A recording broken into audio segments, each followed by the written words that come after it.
On June 9th, 38 BC, on the steep slopes of Mount Gindarus in the Syrian district of Syrestica, Field Commander Publius Ventidius Bassus led the legions of the Roman Republic into a battle that would redefine Rome's eastern frontier. Exactly 15 years after 20,000 Roman soldiers fell to the Parthian Empire at the desert disaster of Carrhae in 53 BC, this former outsider achieved what Rome's elite senators believed impossible. 5 decades earlier, Ventidius had been paraded through Rome as an infant prisoner in chains. Now, he stood as the field commander tasked with crushing a massive royal invasion. Rather than repeating the rigid tactics of earlier commanders, he relied on masterclass logistics, deliberate intelligence manipulation, and unexpected weapon innovations. When the elite Parthian cataphracts charged uphill, they were met not by helpless infantry, but by disciplined cohorts and the sharp metallic thud of high-velocity lead bullets. Welcome back to World Chronicles. Today, we break down the Battle of Mount Gindarus, analyzing how Field Commander Ventidius used terrain exploitation, false reports, and combined arms tactics to avenge Carrhae and secure the east. But before this former contractor could rewrite Roman military history on a Syrian hillside, Rome first had to suffer its most humiliating defeat in the east. In 53 BC, Triumvir Marcus Licinius Crassus launched an unprovoked invasion of the Parthian Empire, driven by a desire to match the military prestige of his political rivals, Julius Caesar and Pompey the Great. King Artavasdes II of Armenia urged the Roman commander to advance through the mountainous northern route, where rugged terrain would protect his flanks and neutralize the mobility of enemy horsemen. Crassus rejected the advice.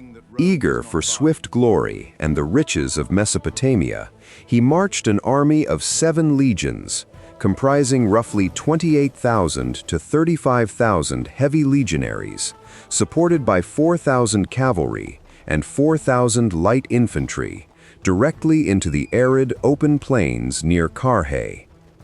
This choice of battlefield proved catastrophic against the specialized tactical doctrine of the Parthian general Chronicles. Command of a compact force of 10,000 cavalry, consisting of 9,000 light horse archers and 1,000 heavily armored cataphracts, allowed Chronicles to exploit the open terrain completely. When Crassus deployed his army into a static hollow square to prevent encirclement, he stripped his troops of offensive flexibility. Parthian horse archers circled the dense Roman ranks, maintaining continuous fire, supported by a logistical supply train of 1,000 camels, carrying replacement arrows. Unable to close distance or find cover, the legionaries endured a crushing barrage that shattered their formations and morale. The campaign ended in total ruin. Approximately 20,000 Roman soldiers were killed, including Crassus and his son, while 10,000 were taken prisoner and deported to Parthia's eastern frontier. The capture of the sacred legionary eagle standards, or aquilae, inflicted a deep psychological wound on Roman society, highlighting the dangerous limits of standard heavy infantry when operating without missile support on open ground.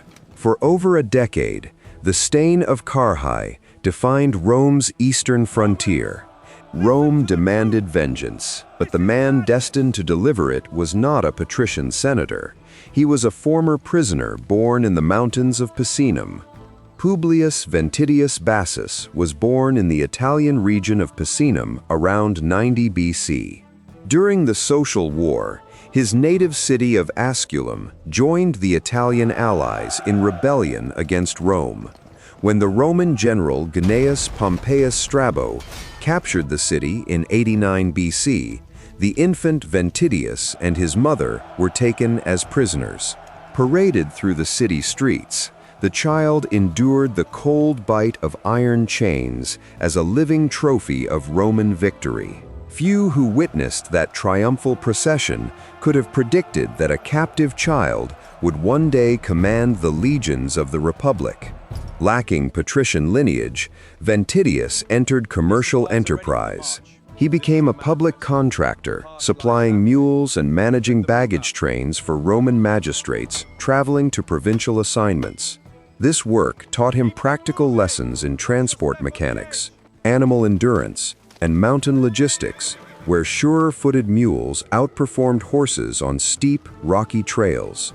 Around 58 BC, dictator Julius Caesar recognized his organizational genius and recruited him to manage supply lines during the Gallic Wars.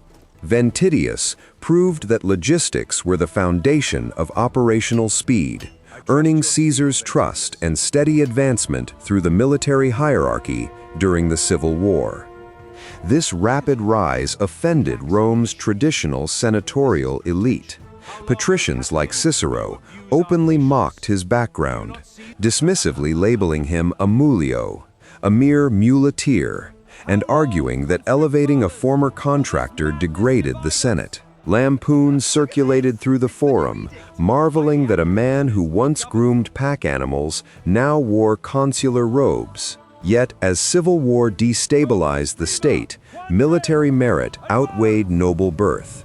In 43 BC, after executing a rapid march across the Apennines, Ventidius was appointed consul suffectus. When the Second Triumvirate divided the empire, Supreme Commander Mark Antony appointed him field commander of the Eastern Legions. When a massive foreign invasion threatened to tear away Rome's eastern provinces, this former transport manager was handed command of a fractured frontier.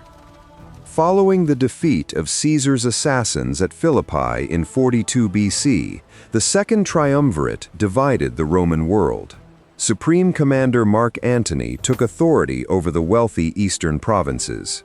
However, administrative focus wavered when Antony traveled to Alexandria, spending the winter of 41 to 40 BC alongside Queen Cleopatra VII of Egypt. Heavy tax levies imposed by Antony, combined with internal political instability and the withdrawal of core Roman garrisons, created a dangerous security vacuum along the Euphrates frontier. King Orodes II of Parthia seized upon Roman distraction, forging an alliance with renegade commander Quintus Labienus. Labienus, the son of Titus Labienus, had been sent to Ctesiphon by Brutus and Cassius to seek military aid before Philippi. Trapped in exile after his faction's defeat, Labienus persuaded Orodes that the eastern Roman provinces were ripe for conquest. In 40 BC, a grand joint invasion struck across the frontier. Crown Prince Pacorus I led a main column directly into Syria and Judea, while Labienus commanded a second force consisting largely of renegade Roman garrisons that quickly defected to his cause, advancing into Asia Minor. The collapse of Roman authority was immediate and severe. The Roman governor Lucius Decidius Saxa was killed, while Lucius Munatius Plancus was forced to withdraw his forces. Local client kingdoms, including Judea, under the pro-Parthian Hasmonean prince Antigonus, swiftly defected. Parthian cavalry raided as far as the Aegean coast, accompanied by the acrid scent of burning countryside that signaled the total dissolution of imperial control. Realizing the existential threat to Roman hegemony, Antony dispatched field commander Ventidius with an advance force in late 40 BC. Arriving in Asia Minor with outnumbered forces, Ventidius knew he could not meet the Parthian cavalry in open battle. He needed the mountains. Ventidius moved swiftly into Cilicia in 39 BC, catching renegade commander Labienus completely unprepared before the defector could consolidate his positions. Labienus attempted to retreat toward the Taurus Mountains to await Parthian reinforcements, but Ventidius pursued relentlessly with his lightest units, intercepting the rebel forces near the Cilician Gates, a steep, narrow pass connecting Cilicia to central Anatolia. Ventidius immediately secured the high ground, establishing fortified camps along the elevated slopes. When the Parthian cataphracts arrived to support Labienus, they overconfidently attempted an uphill assault without waiting for their horse archers to deploy. The steep incline stripped the cavalry of their momentum, turning the weight of their iron armor into a deadly encumbrance as horses stumbled over one another on the rocky track. Seizing the tactical advantage, Ventidius ordered a sudden downhill charge. The momentum of the heavy Roman infantry pushed the disorganized cavalry down the steep slopes, driving them back into the rebel legionaries positioned behind them. Labienus's army disintegrated. The renegade commander fled in disguise, but Ventidius's forces tracked him down shortly after, resulting in his capture and execution. The elimination of Labienus's army re-established Roman control over Asia Minor and removed the threat of further military defections. Following his success at the Cilician Gates, Ventidius advanced toward Syria to secure the strategic Amanus Pass. The Parthians, commanded by General Pharnapates, occupied the high ground to block the pass. Ventidius detached an advance force under an officer to pin the enemy before launching a main assault that killed Pharnapates and shattered the defensive line. The surviving Parthian garrisons panicked, abandoning their posts throughout Syria and retreating across the Euphrates River. In a single campaigning season, Ventidius had cleared 2 provinces and restored the frontier. The Parthians had lost 2 battles, but Crown Prince Pacorus was preparing to cross the Euphrates with the full strength of the royal cavalry. In the spring of 38 BC, Crown Prince Pacorus assembled a massive royal army along the eastern bank of the Euphrates River, intent on reclaiming Syria. Field Commander Ventidius faced a severe operational crisis. His forces, amounting to roughly 11 legions across the regional campaign, were still widely scattered in winter quarters across Syria and Cilicia. If the Parthian cavalry crossed the river immediately at Zeugma, the standard shallow ford, they could overrun the province before the Roman divisions could combine. Lacking sufficient troops to defend the riverbanks, Ventidius turned to psychological warfare, framing deception as an extension of logistics. Ventidius targeted the overconfidence of the Parthian command through a local Syrian nobleman named Carrhae, whom he knew was secretly acting as a double agent for Pacorus. In conversations deliberately staged to be overheard, Ventidius voiced intense anxiety, claiming his greatest fear was that the Parthians would cross at Zeugma. He feigned hope that Pacorus would instead choose a far lower, downstream crossing point, where high riverbanks and open approaches would supposedly favor the Romans. Predictably, Pacorus assumed he was outsmarting his adversary and altered his march, redirecting his entire force toward the lower Euphrates. The trick worked with precision, negotiating the marshy downstream terrain, transporting heavy baggage, and constructing timber pontoon bridges across the wider stretch of river delayed the Parthian advance by more than 40 days. While Pacorus slowly maneuvered his army west, Roman couriers rode along dry provincial roads, summoning the scattered cohorts to their rendezvous point. By the time the Parthians finally completed their crossing, Ventidius had successfully united his legions and anchored his army atop the fortified slopes of Mount Gindarus. When Pacorus finally crossed the river and reached Mount Gindarus, he found the Roman camp perched in total silence on the heights above. Mount Gindarus, situated in the Syrian district of Syrestica near modern Gindarus, presented steep, rugged slopes overlooking the surrounding approaches. Field Commander Ventidius ordered his legionaries to remain strictly within their fortified ramparts, instructing them to maintain total silence and refrain from any outward sign of aggression. Interpreting this passive posture as fear and slowness, Crown Prince Pacorus led his cavalry directly up the incline on the morning of June 9, 38 BC. Overconfident in their superiority, the Parthians launched an uncoordinated assault without waiting for their supporting infantry, riding their heavy mounts straight up the steep, sun-baked grade. Ventidius held his line until the ascending cavalry reached a distance of 500 paces from the ramparts, well within the lethal range of Roman missiles and too close for horse archers to shoot effectively. On his command, the sudden blare of war trumpets signaled a massive downhill sally. Downward momentum and gravity empowered the armored Roman infantry as they slammed into the climbing horsemen, forcing them into tight, hand-to-hand combat where composite bows were useless. The unarmored horse archers at the front were shoved backward into the dense ranks of cataphracts behind them, creating a chaotic tangle of horses and riders tumbling down the slope.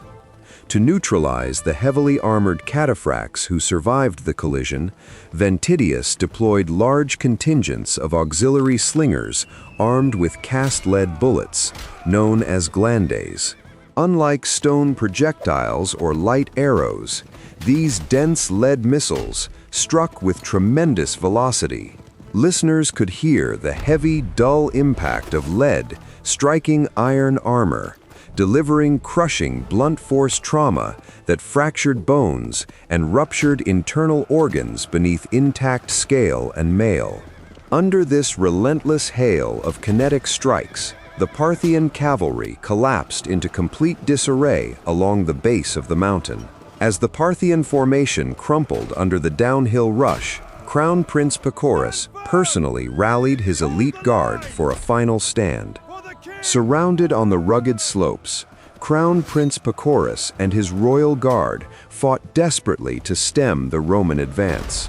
Roman legionaries pressed their structural advantage in close quarters, locking the static cavalry in fierce hand-to-hand combat. During the violent engagement, Pacorus was killed, his fall instantly signaling disaster to his army. A dedicated band of Parthian nobles fought with desperate energy to protect the prince's body, but the overwhelming momentum of the Roman cohorts crushed their defense, cutting down the entire royal retinue. The death of their royal commander shattered what remained of Parthian discipline, transforming the engagement into a chaotic, wide-scale rout. Panic spread through the army as thousands of horsemen fled down the mountain slopes toward the Euphrates River. Ventidius's light cohorts and cavalry pursued the shattered force, intercepting and destroying large divisions before they could reach the river bridges, while surviving remnants fled north to seek sanctuary under King Antiochus I in Commagene. Ancient sources record minimal Roman casualties, contrasting sharply with the near-total destruction of the Parthian royal force.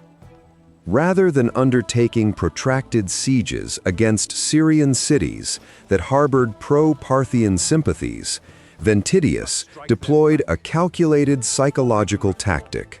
He ordered the severed head of Pacorus displayed across the region, parading it before the walls of hesitant towns. The Syrian populace had favored Pacorus for his reputation of justice and mildness, but the physical proof of his death abruptly crushed the political momentum of the uprising. Provincial centers capitulated immediately, re-establishing Roman hegemony across the Levant without further bloodshed. Ventidius had delivered Rome's greatest victory in the East, but his supreme commander in Alexandria was not pleased. Following his victory, Ventidius marched into Commagene to besiege King Antiochus I at Samosata, demanding retribution and heavy indemnities for harboring Parthian refugees. Recognizing the Roman advantage, Antiochus offered a massive sum of 1,000 talents to secure peace. Before Ventidius could conclude terms, Supreme Commander Mark Antony arrived at the camp to assume personal command. Ancient accounts by Plutarch note that Antony felt deeply envious of his legate's rapid accumulation of independent glory, or gloria. Fearing his own prestige would be eclipsed, Antony relieved Ventidius of his eastern command and took over the siege, only to settle for a far smaller tribute of 300 talents after a prolonged stalemate campaign. Despite his sudden political displacement, Ventidius returned to Rome to receive the highest military honor the Republic could bestow. On November 27, 38 BC, he celebrated Rome's first official triumph for victories over Parthia. Standing atop a laurel-wreathed chariot, Ventidius was cheered by citizens lining the Via Sacra as the savior of the eastern frontier. The spectacle marked an unprecedented milestone in Roman social mobility. 51 years earlier, in 89 BC, Ventidius had walked that same route as a captive infant in his mother's arms during the triumph of Pompeius Strabo. He remains the only figure in Roman history to appear in a triumphal procession from both sides of the chains, first as a helpless prisoner and ultimately as a victorious general. Yet in the volatile political climate of the late Republic, raw merit without patrician lineage offered no permanent protection. Ventidius recognized that remaining in public life posed a direct threat to his superior's ambition. After celebrating his triumph, he quietly withdrew from military command and political affairs, vanishing completely from contemporary records. His sudden retirement highlighted a grim reality of Roman power. On the battlefield, logistical and tactical brilliance could crush a royal empire. But within Roman politics, outshining one's commander brought immediate career exile. But political rivalry was only the first step in hiding Ventidius's name. The real erasure would come years later under Rome's first emperor. Following the rise of Caesar Augustus and the foundation of the Principate, Rome's new imperial administration reshaped historical memory to centralize all military prestige. Gloria. Upon the emperor alone. In 20 BC, Augustus negotiated the peaceful return of the lost legionary standards, or aquilae, from Parthia through diplomatic channels. Imperial propaganda immediately framed this diplomatic agreement as the definitive triumph over the Parthian Empire, celebrating it across monument reliefs and official coinage. Meanwhile, the court poets of Rome's Golden Age, Virgil, Horace, and Ovid, celebrated imperial supremacy while maintaining a deliberate silence regarding Mount Gindarus. The actual battlefield destruction of the Parthian royal army in 38 BC was systematically overshadowed, ensuring that no Republican general associated with Mark Antony could claim the ultimate glory of avenging Carrhae. This historical erasure was further reinforced by deeply ingrained social prejudice. The senatorial aristocracy remained unwilling to immortalize a former transport contractor whose elevation to the consulship they had long viewed as a degradation of Republican tradition. Furthermore, as Rome sought stability after decades of internal conflict, official narratives minimized campaigns tied to Civil War defections like that of Quintus Labienus. Despite this official amnesia, the truth survived in the parchment archives of later imperial historians. Writers such as Plutarch, Cassius Dio, Appian, and Aulus Gellius preserved the record of Ventidius's career, recognizing that his victories had permanently restored the eastern frontier and shattered the myth of Parthian invincibility. The career of Publius Ventidius Bassus stands as a testament to the power of pragmatic strategy over rigid doctrine. By combining logistical expertise, terrain exploitation, and weapon innovations like high-velocity lead bullets, a former outsider solved the asymmetric tactical dilemma that had destroyed standard Roman legions. His life reflects the brutal paradox of the late Republic, where raw battlefield genius could save an empire, only to be buried beneath political propaganda. Today, the dry stone ruins overlooking the Syrian hills remain a silent monument to the commander who turned a nation's humiliation into decisive victory. If you enjoyed this deep breakdown of Rome's forgotten military history, subscribe to our channel to join us as we uncover more of the extraordinary figures and battles that shaped the ancient world.